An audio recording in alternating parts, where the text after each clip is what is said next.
काउसक कर रहे हैं, उनके आजू बाजू में हिंसा हो रही है, उनको ध्यान और कायल से त्याग करके बचाना चाहिए या ध्यान करना चाहिए? क्या करना चाहिए? बचाना चाहिए। ऐसे लीन हो जाता है ना, उनको भी मालूम नहीं है कि क्या हो रहा है, आत्मलीन हो गए हैं ना।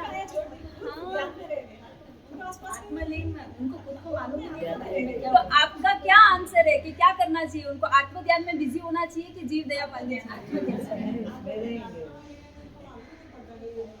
Very good, very good. देखो, दोनों आंसर आप ही ने बताए हैं। पहला आंसर आपने बताया कि किचन में कॉकरोच को बचाना चाहिए, और दूसरा आंसर आपने बताया कि जंगल में ध्यान करते हो तो ध्यान ही करना चाहिए, बचाना नहीं चाहिए।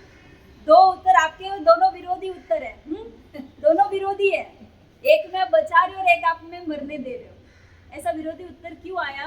क्योंकि व्यवहार से जीव दया वो थी जो आपने किचन में की, और निश्चय से जो था ना, वो निश्चय से था कि अगर जीव आत्म ध्यान में लीन हो तो बाहर संसार में जो हो रहा है उससे उसका कोई लेना देना नहीं, उससे उसका कोई नहीं। तो निश्चय से अहिंसा क्या होती है? निश्चय से आत्म दया ही अहिंसा होती है, जीव दया अहिंसा नहीं होती। दो अलग अलग शब्द है, जीव दया, आत्म दया, दो शब्द है ना।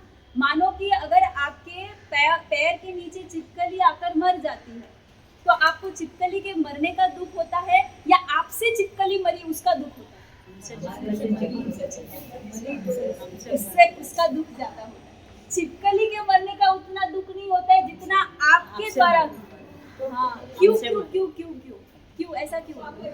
पाप कर्म हमको लगे, अरे मेरा कर्म बंधा, अरे मुझे इसका फल भुगतना पड़ेगा। मतलब एक्चुअली आप जीव दया नहीं कर रहे हो, आप एक्चुअली आत्मदया कर रहे हो, अपनी आत्मा को पाप कर्म से बचा रहे हो।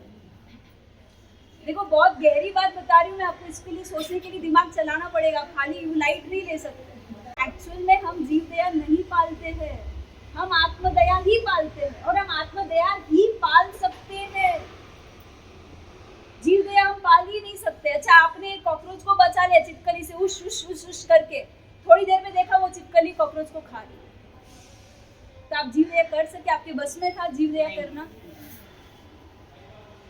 जब जिस जीव का आयुष्य जहाँ खत्म होना होगा वो तो होके ही रहेगा, आप क्या कर सकते हैं? आप तो कुछ समय पहले निमित्त बनने थे, उसका कुछ आयुष्य बचा हुआ था तो आप निमित्त बन गए कि भाई उसकी इतनी श्वासोश्वास बची हुई थी और आपने छिपकली से उसकी रक्षा कर दी, पर उसके कुछ ही देर बाद उसका आयुष्य पूर्ण होना था, तो आप कुछ कर सकते हैं?